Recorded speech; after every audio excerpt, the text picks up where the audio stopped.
mystère de l'iniquité agissait à l'époque de l'apôtre Paul, à combien plus forte raison aujourd'hui nous sommes parvenus à la fin du siècle, car le mystère de l'iniquité agit déjà. Il faut seulement, il y a une chose qui doit arriver. Avant que l'Antéchrist, qui veut dire le dernier dictateur mondial, prenne place dans l'histoire humaine. Car le mystère de l'iniquité agit déjà, il faut seulement que celui qui le retient encore ait disparu. Vous voyez qu'à l'échelle mondiale, internationale, il y a toutes sortes d'immoralités qui prennent place dans le monde. Le monde est en désagrégation et en chaos. Nous vivons dans un monde chaotique. Amen. Oui, il faut le reconnaître. Nous vivons dans un monde chaotique. Un monde en voie de désagrégation, un monde aussi dans le précipice, pas au bord du précipice, mais un monde qui est dans le précipice. Nous sommes à l'approche de l'enlèvement de l'Église et le retour de Christ lorsque nous observons ces choses qui se déroulent sous nos yeux. À l'échiquier politique international, vous voyez, tous les gouvernements sont aux prises avec des problèmes d'immoralité, de criminalité, partout, à l'échelle mondiale. Satan fait des ravages partout, et même dans l'Église de Jésus-Christ. Et c'est pour cette raison que ce mystère de l'iniquité va en s'accroissant. De façon progressive, le mystère, l'immoralité de l'iniquité va en s'accroissant. Ce n'est pas étonnant de voir des manifestations des gens qui sont dans la rue et puis qui réclament des choses qui sont immorales. Lorsque nous voyons que l'homosexualité prend place, même dans les gouvernements, des ministres qui sont des homosexuels, des gens qui sont censés de gouverner le pays, qui sont élevés en dignité par Dieu, parce que c'est ce que la Bible dit. Ces hommes sont élevés en dignité, mais pourtant, ils dirigent des pays, pourtant ce sont des gens immoraux, qui ne veulent rien savoir de Dieu, de l'évangile, de la parole de Dieu. Ils occupent de grandes fonctions, de hautes positions. Comment ces gens peuvent diriger un pays s'ils sont aveugles? Est-ce que vous êtes là? Le mystère de l'iniquité agit déjà, dit l'apôtre Paul. Et lorsque nous regardons, il dit au verset 8, « Et alors paraîtra l'impie que le Seigneur Jésus détruira par le souffle de sa bouche. » Le deuxième événement qui va prendre place, pendant que l'abomination bat son plein à travers le monde, pendant que l'immoralité prend place à travers le monde, dans toutes les couches de la société, ça va en s'accroissant, ça va en grandissant, ça va atteindre son apogée, son point culminant, l'immoralité.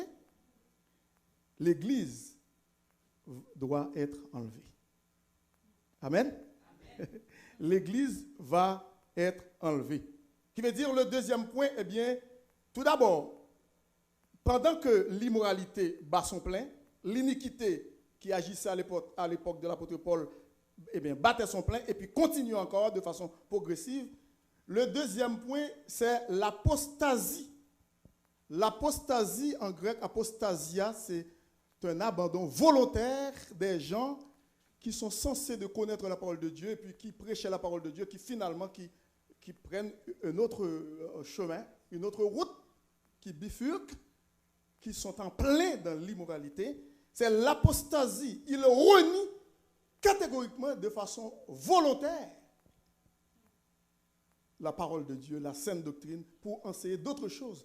Absurdité, toutes sortes de choses qui ne sont pas en règle avec la parole de Dieu. L'apostasie. Au fur et à mesure que cette puissance évoluera, l'apostasie dans l'Église atteindra progressivement des proportions démesurées. Lorsque nous regardons dans Matthieu 24, c'est ce que la parole de Dieu nous dit. Jésus-Christ a averti les disciples dans Matthieu 24, verset 12. Lorsque nous regardons dans Matthieu 24, verset 12, si je ne m'abuse pas, c'est le verset que Jésus-Christ a dit, parce que l'iniquité se sera accrue, c'est ça? Verset 12, il dit, et parce que l'iniquité se sera accrue, l'accroissement de l'iniquité, l'amour du plus grand nombre se refroidira. Amen. Qui veut dire l'amour pour le Seigneur. L'amour, le zèle que nous avions au début de notre conversion, lorsque nous étions en relation d'amour avec notre Seigneur, eh bien, ce zèle commence à briser. Eh bien, cette chaleur que nous avions pour le Seigneur, eh bien, ce feu commence à s'éteindre. L'amour du plus grand nombre, pas d'une minorité, mais du plus grand nombre, se refroidira. Pourquoi? Parce que l'iniquité va en s'accroissant. Dans 2 Timothée chapitre 4, au verset 3, l'apôtre Paul aussi, dans deuxième épître de Timothée, chapitre 4, où il est question de l'accroissement et de l'iniquité, nous regardons au verset premier, on peut lire. Je t'en conjure devant Dieu et devant Jésus-Christ qui doit juger les vivants et les morts, et au nom de son apparition et de son royaume. L'apôtre Paul recommande à Timothée au verset 2, prêche la parole. Amen. Prêche la parole. Insiste en toute occasion favorable ou que l'occasion ne soit pas favorable. On n'a pas le choix, nous, les enfants de Dieu, il faut à tout prix prêcher la parole. L'apôtre Paul va nous dire pourquoi. Ici, il dit, prêche la parole, insiste en toute occasion favorable ou non. Censure, censure. Exhorte, mais avec toute douceur, n'est-ce pas? Avec douceur et en instruisant. Pourquoi? Le verset 3 dit, car il viendra un temps où les hommes ne supporteront pas la Bible, la saine doctrine. C'est comme s'ils vont dans un restaurant pour faire leur plat pour choisir à la carte. Est-ce que vous êtes là? Pour choisir telle ou telle prédication qui fait mon affaire. Car il viendra un temps où les hommes ne supporteront pas la saine doctrine, mais ayant la démangeaison, écoutez, d'entendre des choses agréables à l'oreille. C'est ce qu'ils veulent écouter. Et non pas la parole de Dieu en tant que telle. Des exhortations à la sanctification, à la communion fraternelle, à une marche victorieuse avec Dieu. Ce n'est pas ça qu'ils veulent. Mais des propos, des choses agréables à l'oreille pour les faire dormir. L'apôtre Paul dit, écoutez, d'entendre des choses agréables. Ils se donnent, c'est un choix qu'ils font. C'est un choix. Ils se donnent une foule de docteurs. Présentement, nous voyons des gens qui sont docteurs à tout bout de champ. Où ils ont étudié, on ne sait pas. Ils se font appeler docteurs, ils s'autoproclament docteurs. Mais quand ils ouvrent la bouche, ce n'est pas ça un docteur. Ils disent n'importe quoi dans les réseaux sociaux. Est-ce que vous êtes là? Comme j'avais dit la fois passée, le végétariat bat son plein maintenant. Il dit, au même verset 3, une foule de docteurs, selon leurs propres désirs, détourneront l'oreille de la vérité et se tourneront vers les fables. Les fables. La niaiserie. Des histoires, des blagues. Parfois, il y a des gens qui prêchent l'évangile, mais 3/4 du message, ça passe dans des blagues. Les gens rient, ils sont contents, mais ils ne sont pas formés. Est-ce que vous êtes là? C'est ça. On le voit. Et c'est bien malheureux. L'apôtre Paul recommande à Timothée au verset 5, mais 3, sois sobre. La sobriété. Est-ce que vous êtes là? Sa sobriété. C'est le contraire de d'ébriété. Quelqu'un qui est en état d'ébriété, c'est quelqu'un qui est sous, qui boit trop et qui n'est pas capable de se contrôler. Okay. Au point de vue spirituel, c'est la même chose. C'est encore pire au point de vue spirituel. L'apôtre Paul recommande à Timothée, au jeune pasteur Timothée, sois sobre. C'est très important, Timothée, d'être sobre comme pasteur, jeune pasteur de l'église d'Éphèse. En toutes choses, supporte les souffrances parce que, écoute, ce n'est pas sans souffrance que nous faisons le travail. N'est-ce pas, pasteur Wilner?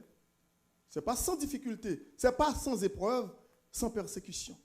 C'est le lot de tout chrétien. Amen? Amen. Parfois, nous pensons que, écoute, celui qui marche avec le Seigneur n'a pas à souffrir, mais non.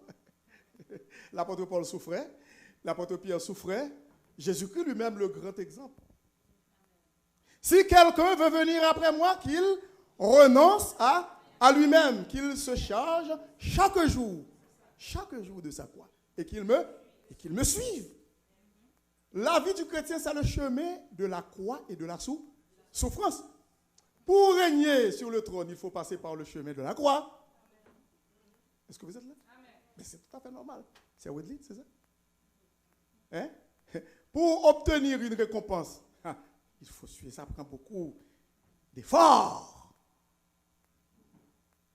Pour être honoré, ça prend des chemins d'épines, on sillonne, on marche dans des chemins carotteux. C'est ça.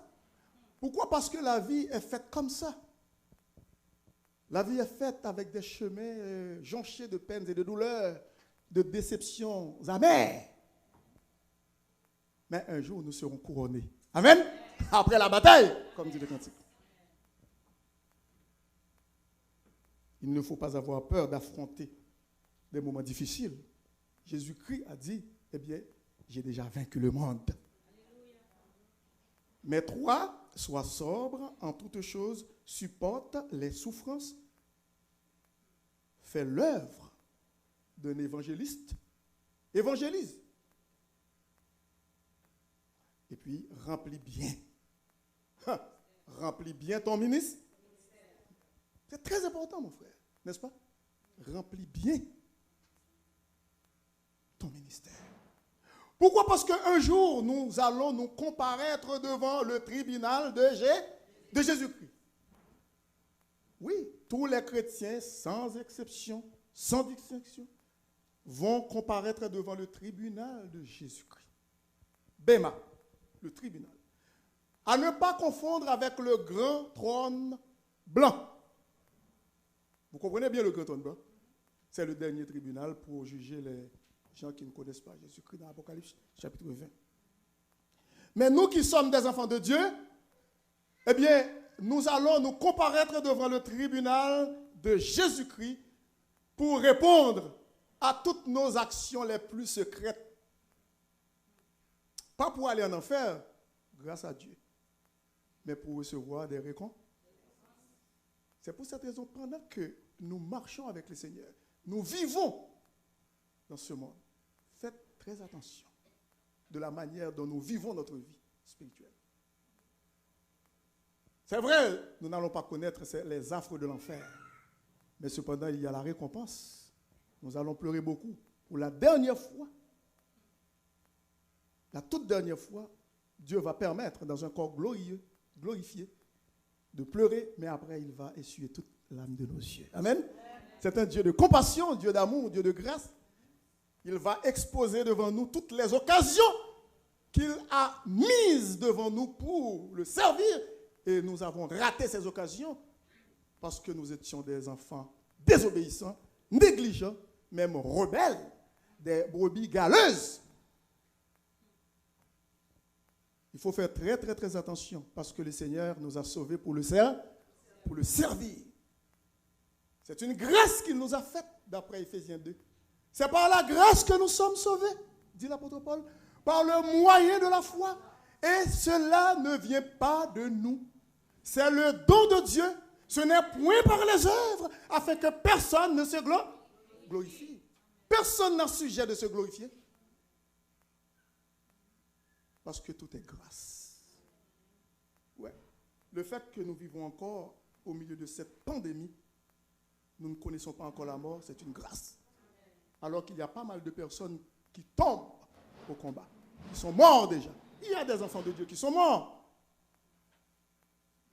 Ben oui, il y en a pas mal. Il y a des pasteurs qui sont morts. Dieu a permis cela. Parce qu'il il est souverain, il fait ce qu'il veut. Mais pendant que nous avons cette occasion, ce privilège, cette belle opportunité de vivre encore, le souffle est là. Nous respirons.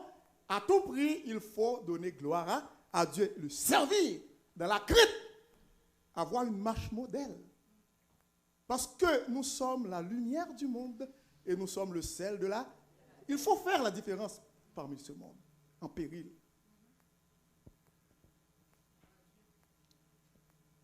Il ne faut pas imiter le monde. Romains 12, 2. Ne vous conformez pas au siècle présent.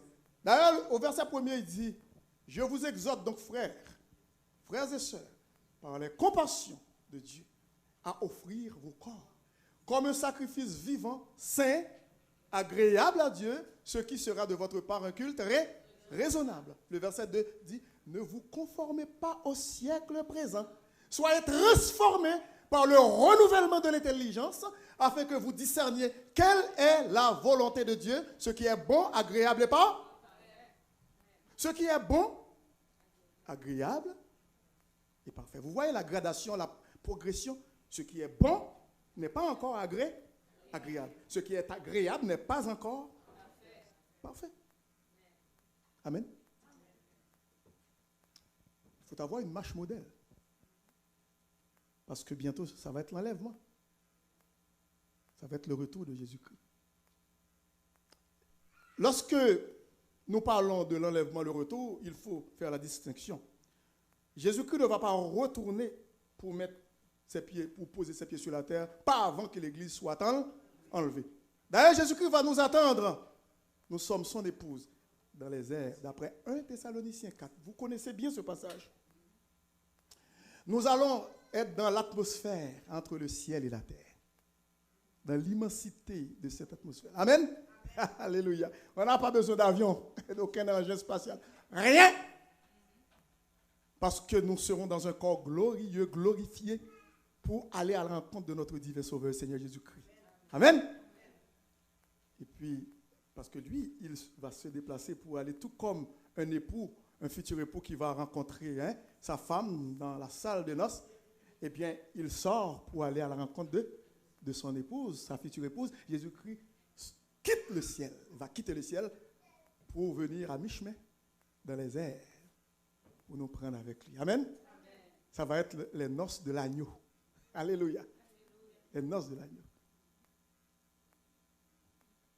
Et puis, il va monter avec nous dans la maison du Père, d'après Jean 14. Que votre cœur ne se trouble point, dit-il. Croyez en Dieu, croyez en moi. Car dans la maison du Père, de mon Père, il y a plusieurs demeures. Plusieurs demeures. Il y a beaucoup de place en masse. Il est allé nous préparer une place. Et lorsque quelqu'un décède, sa place, c'était déjà prêt. Il reviendra avec nous après les noces de l'agneau dans les airs. La distribution des récompenses. Il reviendra maintenant de façon triomphale, sur cette terre, là où il a été crucifié. Il reviendra avec nous pour prendre possession de toute la terre, pour instaurer le règne millénaire. Mais il va falloir, avant d'instaurer ce règne, détruire, exterminer tous les ennemis de la terre, y compris l'Antéchrist, le dernier dictateur mondial, avec l'aval des Nations Unies qui va régner ce dictateur-là. Écoute, ce sera le pire de toute l'histoire de l'humanité. Un homme cruel qui va prendre place alors que l'Église sera déjà avec le Seigneur. Amen. Amen. Quel réconfort, quelle délivrance, quelle consolation. Pourquoi ne pas marcher d'une manière agréable pour le Seigneur? Le mystère de l'iniquité qui prend place dans ce monde présentement, qui a commencé depuis à l'époque de l'apôtre Paul. Deuxième point, l'apostasie, l'accroissement de l'iniquité, de l'immoralité à l'échelle internationale, dans toutes les couches de la société, toutes couches sociales. Même dans les écoles qui sont censées d'enseigner, mais la morale, Et puis troisièmement, l'enlèvement de l'Église. Et puis quatrièmement, la manifestation de l'Antéchrist. Parce que l'Antéchrist ne peut pas se manifester tant et aussi longtemps que vous et moi, nous sommes ici-bas sur cette terre. Il va falloir que nous soyons enlevés pour que lui, il se manifeste. C'est comme si nous ne pouvons... Lui, il est contraint par notre présence ici-bas sur cette terre comme une force pour l'empêcher. Vous allez me répondre, pasteur, il y a tellement de mal, vous dites que maintenant, c'est pas... Non, le dernier chef mondial n'est pas encore là. Il est vivant, assurément, il est vivant. Non, c'est pas lui.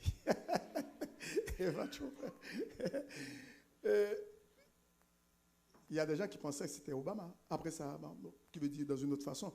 Mais il y a des gens aussi qui disent Trump, mais c'est pas ça. Mais Trump, en soi, dit en passant, juste pour une petite parenthèse, c'est que Trump a été voté par la majorité des églises évangéliques américaines. Ah oui, c'est des blancs américains. C'est l'église américaine qui a voté. Je comprends bien que la Russie intervenait un petit peu, faisait l'intrus, et puis parce qu'il y avait problème avec Hillary Clinton.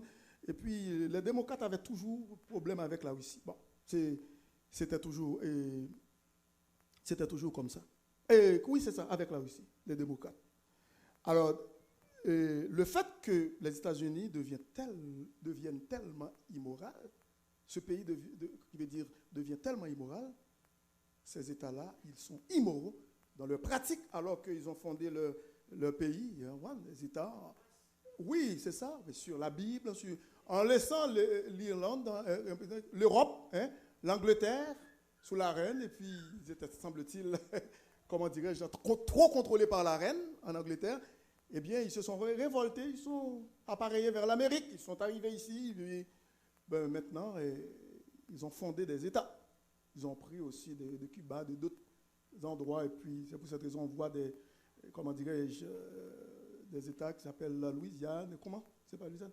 Et Colorado, Texas, et puis Sacramento, tout ça, ce sont des terres des Espagnols. Mais ils ont conquis tous ces territoires. Ils ont étendu leur hégémonie, leur puissance surtout. Et puis, les Noirs aussi, les Afro-Américains, ils ont aidé aussi à acquérir ces terres et aussi à prendre leur indépendance. Même les Haïtiens aussi, il fut un temps. Alors, disons que c'est une longue histoire. Sinon, on ne va pas finir notre prédication. Ce n'est pas pour ça que je suis venu. Et disons que c'est une très, très, très longue histoire. Ils se sont détachés complètement de l'Angleterre. Même pour le Canada, disons, ce n'est pas presque la même histoire, mais quand même, il y a quelque chose du côté du Canada aussi. Les Anglais qui viennent de l'Europe et puis qui se sont installés ici en Amérique, au Canada, l'Ouest Canada, et puis qui sont arrivés avec l'Évangile. Mais les Français n'étaient pas tellement trop évangéliques du côté protestant, c'est plus du côté catholique. Alors, ces gens ont fait une constitution, une belle constitution aux États-Unis, et puis sur leur monnaie, ils ont frappé « In God we trust ». C'est vraiment intéressant. Mais la Cour suprême des États-Unis, Supreme Court, voulait se débarrasser de ça pour séculariser, et comment dirais-je, la société américaine et aussi la monnaie américaine. Ils ne voulaient rien savoir. Et puis maintenant, ils ont voté pour le transgenre et puis toutes sortes de mauvaises lois. Mais le Parti républicain était un petit peu plus conservateur, comme le Parti conservateur ici au Canada. Le parti le plus libéral, c'est libéral, comme vous connaissez bien, libéral. Je n'ai pas besoin de citer le nom, vous connaissez. Libéral, eh bien, c'est plus du... Bon, libéral, ça s'aligne avec le Parti démocrate, présentement de Dubaï. Libéral d'ici, Canada. Les républicains, ça a une relation plus ou moins avec, comment dirais-je, le conservateur ici de Stephen Harper à l'époque. C'est un chrétien. Mais il y avait d'autres partis, petits partis. Ils prennent le petit thé à la table et puis ils discutent de la politique. Mais ça n'a pas tellement marché. Ce parti-là n'avait pas une grande influence. Mais il faut prier quand même pour Trump, parce que Trump était plus proche des chrétiens, était plus proche des églises. Et puis lui, il a pu, comment dirais-je, déplacer, transférer l'ambassade américaine qui était à Tel Aviv pour la transférer à Jérusalem. Mais c'est biblique. On le voit que dans Chronique, Dieu a fait Sion ou Jérusalem, ma résidence, dit-il, c'est là comme le siège social, c'est là la capitale, mais avec le temps, c'était pas. Mais le problème de Trump, c'est que, je ne sais pas si c'est un chrétien, s'il est un homme de Dieu, mais il a gagné beaucoup de votes chez les chrétiens évangéliques aux États-Unis. C'est pour cette raison qu'il y avait toujours une querelle avec... et puis ensuite, il était plus conservateur. Il ne voulait pas des lois immorales. Mais on tourne la page. C'est un chapitre qui est tourné. Mais on va voir que de jour en jour, de semaine en semaine, d'année en année, pas seulement les États-Unis, eh bien, les pays dans le monde vont connaître un grand déclin. Un grand déclin. Une baisse, parce qu'ils sont dans l'immoralité. L'apostasie, l'enlèvement de l'Église et la manifestation. Pourquoi nous devons, comment je dirais ça, pourquoi nous devons être enlevés avant la manifestation de l'Antéchrist? Prenons l'exemple, par exemple, d'un pays qui va être en guerre. C'est comme si nous prenons l'exemple des États-Unis qui vont être en guerre avec la Russie. Bon, ce sont deux pays qui ont toujours de problèmes. Mais lorsque cela commence à chauffer dans les deux pays, on va voir que les États-Unis vont rappeler leur ambassadeur. Sortez, venez, rentrez aux États-Unis. On va entendre que Poutine ou la Russie va dire la même chose aux ambassadeurs russes aux États-Unis. Rentrez, rapatriez-vous, rentrez. Pourquoi? Pourquoi ils vont faire cette dépêche, dépêcher leurs ambassadeurs de rentrer dans leur pays? Parce qu'ils vont frapper. Ils vont frapper. Quand l'Église est enlevée, qu'est-ce que Dieu va faire? Qu'est-ce que Dieu va faire? Je viens tout de suite de dire ça. Une comparaison. Il va frapper. La grande tribulation. Voilà. C'est exactement ça. C'est un exemple comme ça. Parce que les deux pays ne vont pas accepter pour frapper un autre pays là où se trouvent leurs ambassadeurs. Ils vont tuer leurs ambassadeurs parce que l'ambassadeur représente le chef d'État de notre pays. Un ambassadeur haïtien ici représente Jovenel en Haïti. Un ambassadeur américain ici représente Biden ou Trump, présentement c'est lui encore qui est toujours président, Trump, parce que ça prend 2 mois pour la transition, la sermentation de Biden. Qui veut dire que lorsque Dieu va frapper, il va falloir que nous soyons enlevés. Amen. Nous ne connaîtrons pas la grande tribulation. Et puis alors, maintenant, c'est l'Antéchrist qui va prendre place, le dernier dictateur mondial, le 4e point, la manifestation de l'Antéchrist. Et puis ensuite, après, ça va être sa destruction. Et aussi avec tous ces cohortes, ces militaires, ces soldats, ces acolytes, tous ces gens-là. Et nous les avons vus dans l'Apocalypse. C'est quelques temps auparavant, nous vous avons fait ces lectures-là. Et c'est pour cette raison que la parole de Dieu nous dit, il faut faire très très attention d'après 2 Thessaloniciens, chapitre 2. Je vais, et pour terminer, dans 2 Thessaloniciens, chapitre 2, l'apôtre Paul dit au verset 13, pour nous frères, avant de dire ça, l'apôtre Paul dit au verset 11, aussi Dieu leur envoie une puissance d'égarement parce qu'ils refusent d'accepter Jésus-Christ, la vérité de l'évangile, pour qu'ils croient au mensonge.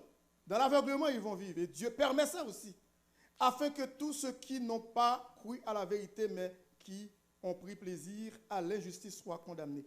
Pour nous, par la grâce de Dieu, pour nous, frères et sœurs bien-aimés du Seigneur, nous devons à votre sujet rendre continuellement grâce à Dieu. Parce que Dieu nous a choisis dès quand? Dès le commencement pour le salut. Par la sanctification de l'Esprit et par la foi en la vérité. C'est à quoi, dit l'apôtre Paul, il vous a appelé par notre évangile pour que vous possédiez la gloire de notre Seigneur Jésus-Christ.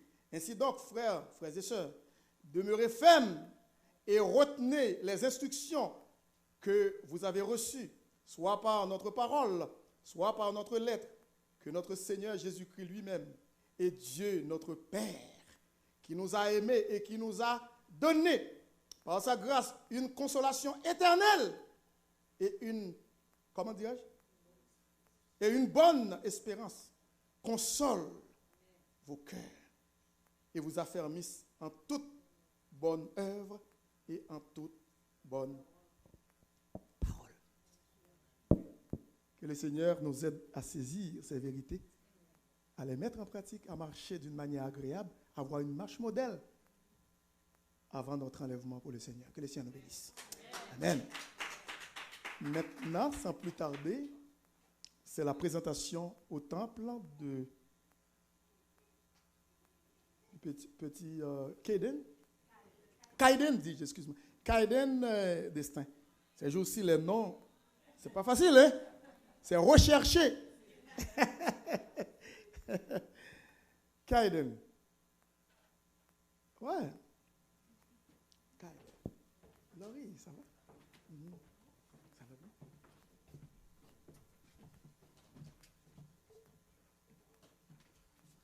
Il est très beau. Ouais, c'est ça. Et pour respecter la distanciation, surtout un petit enfant comme ça, et vous pouvez toujours garder votre enfant sur les bras. Oh, Thierry, ça. Ok. Dans Marc chapitre 10, à partir du verset 13, et Marc chapitre 10, à partir du verset 13, Amen. il est dit, on lui amena des petits enfants afin qu'il les touchât. Mais les disciples reprirent ceux qui les amenaient. Jésus, voyant cela, fut indigné et leur dit, laissez venir à moi les petits enfants et ne les en empêchez pas, car le royaume de Dieu est pour ceux qui leur ressemblent. Vous voyez, le royaume de Dieu est pour ceux qui leur ressemblent. Alors, il y avait une mentalité en Israël, c'est que les enfants étaient négligés. Ils étaient considérés comme une quantité négligeable parce qu'ils sont des enfants. Ils ne voulaient pas, même les disciples de Jésus-Christ ne voulaient même pas que les enfants s'approchaient de Jésus. Vous voyez, cette mentalité n'était pas intéressante. Dans l'Écriture sainte, c'était comme ça, cette mentalité. Le Seigneur t'aime, hein? Kaiden. C'est ça, Kaiden? Kaiden. Il faut que j'apprenne à bien prononcer pour ne pas lui causer du tort. Ok. Eh bien, je vais présenter cet enfant devant le Seigneur pendant que son père, pour respecter la distanciation, et le tien, je vais poser quelques questions. Brièvement, je ne vais pas rester trop longtemps. Est-ce que, monsieur, c'est Kevin, est-ce que tu es prêt, ainsi que sœur Laurie, est-ce que vous êtes prêts à élever Kaiden dans la voie du Seigneur, comme il l'a dit dans Proverbe 22, verset 6, instruis l'enfant selon la voie qu'il doit suivre, et quand il sera vieux, il ne s'en détournera pas. Oui. Oui. Oui. Avec l'aide du Seigneur, du Saint-Esprit. Vous êtes prêts à être des modèles dans la foi pour lui. Lorsqu'il vous regarde, pendant qu'il grandit, il vous voit comme de vrais modèles, de véritables modèles et pour le Seigneur. Oui. Oui. Okay. Alors, dès le printemps de sa vie, vous êtes prêts à faire ça par la grâce de Dieu. Amen. Amen. Bon, maintenant, nous allons nous mettre debout et nous allons faire une prière pour cet enfant et aussi pour ses parents, parce que sans la prière, on ne peut rien faire, pour que Dieu puisse les aider à élever le petit Kaiden, est-ce que c'est bien prononcé, Kaiden, eh bien, dans la voie du Seigneur. Élevons nos voix ensemble. Père Saint, nous te glorifions, nous te louons, nous te psalmodions, nous te bénissons, nous te glorifions parce que tu es le seul et unique Dieu véritable dans l'univers, dans les cieux et sur la terre et sous la terre. Nous te remercions pour ce grand salut que tu nous as donné en Jésus-Christ que nous n'avions pas mérité. Tu nous as fait grâce. Et merci de ce que tu nous as enseigné dans ta parole d'être comme des enfants pour entrer dans le royaume. Père Saint, nous te remercions pour le petit Kaiden que tu as donné à Laurie et aussi à Kevin. Nous te demandons, Père Saint, d'accorder à Kevin et Laurie ta sagesse, ta grâce, ta force de pouvoir élever le petit Kaiden dans la voie du Seigneur. Qu'il soit des exemples, des modèles pour lui dans la foi. Lorsque ils vont comparaître devant toi un jour, tu peux leur dire oui, ils ont fait un bon travail. Entrez, bons, fidèles, serviteurs et servantes du Seigneur. Que ton nom soit glorifié dans la vie de ces gens, que ton nom soit glorifié, élevé dans la vie du petit Kaiden, pour ta gloire que nous te prions ici avec le pardon de nos péchés, dans le nom précieux de ton Fils Jésus. Amen. Maintenant, le petit Kaiden vient d'être présenté au temple, à l'église Sainte Nouvelle Vision métropolitaine à Montréal. Amen. Que le Seigneur bénisse. Alors, je prends les précautions, je ne veux pas habituellement, traditionnellement, pour embrasser l'enfant. Amen. Peut-être. Que le Seigneur vous bénisse. Amen. Amen. Amen. Amen. Bienvenue Kaiden, au Centre Nouvelle Vision. Amen. Nous allons clôturer le service pendant que nous demandons à Pasteur Level de rester ici pour faire la prière finale ainsi que de dire les mots de bénédiction. Je louerai l'Éternel.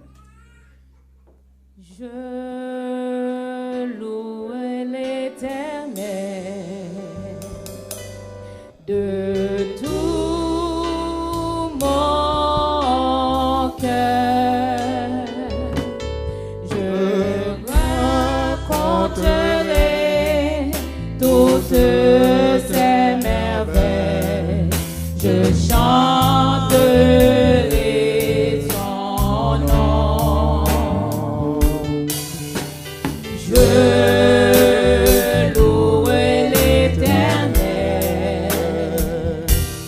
de tout mon cœur.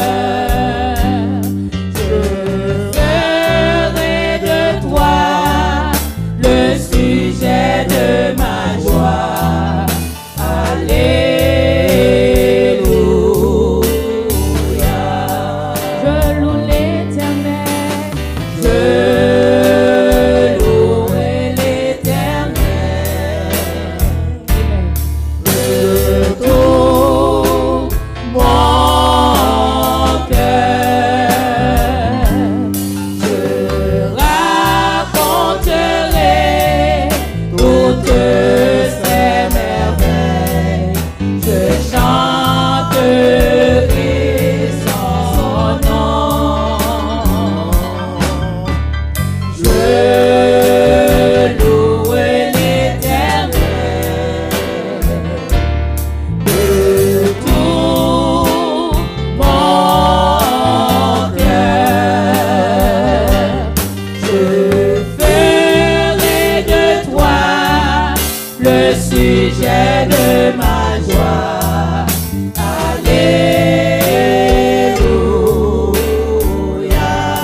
toi le sujet de ma joie. Alléluia. Nous saluons la présence de la sœur Madame Fernand, pasteur Fernand Guillaume, ma marraine. C'est marraine moi. Pasteur Fernand et marraine moi. Amen. Bienvenue parmi nous. Comment l'autre monde qui est là à côté? Par contre, c'est mon caille. Hein? C'est un Iva. Ah, c'est un Iva, comment? Ça va bien. Amen. Courbons-nous pour la prière. Après ça, pasteur Wilner va faire une bénédiction. S'il te plaît, après. N'a courbons-nous pour la prière. Adorable Père Céleste, nous sommes devant toi aujourd'hui pour te remercier pour tout ce que tu as fait pour nous en Jésus-Christ. Parce que nous qui autrefois nous étions dans le péché, de la tête aux pieds, dans l'abîme, dans la noirceur, dans la cécité morale et spirituelle, mais dans ton amour infini, tu as envoyé ton Fils unique Jésus mourir pour nous. Pour chacun de nous à notre place, sur le bois du calvaire, il a versé son sang précieux pour nous laver de nos péchés, pour payer la dette de nos péchés, pour nous donner la vie éternelle. Merci pour ce grand salut. Merci, Père Saint, de ce que tu nous as régénérés par ton Saint-Esprit. Tu as fait de nous tes enfants bien-aimés. C'est une grâce. Nous te remercions pour ce moment, ce beau dimanche que tu nous as accordé. Nous te prions de nous aider à mettre en pratique ta parole que nous venons d'entendre, et que nous puissions marcher d'une manière agréable pour toi, jour après jour, pour avoir la victoire sur le péché, sur toutes ses formes, sur le diable, sur le monde et sur la chair. Bénis cette assemblée pour ta gloire. Nous te prions ici. Bénis notre sortie d'ici. Bénis cette journée. Bénis la semaine pour nous. Nous te prions ici avec le pardon de nos péchés. Dans le nom précieux de ton Fils Jésus, qui vit et qui règne au siècle des siècles. Amen. Louez l'Éternel car il est bon. Car sa miséricorde durera toujours. Louez le Dieu des cieux car il est bon. Car sa miséricorde durera toujours. Que la grâce du Seigneur, que sa grande miséricorde, que son Esprit Saint nous accompagne dès maintenant. Amen. Louez l'Éternel car il est bon. Car sa miséricorde durera toujours. Louez le Dieu des cieux car il est bon. Car sa miséricorde durera toujours. Que la grâce du Seigneur, que sa grande miséricorde, que son Esprit Saint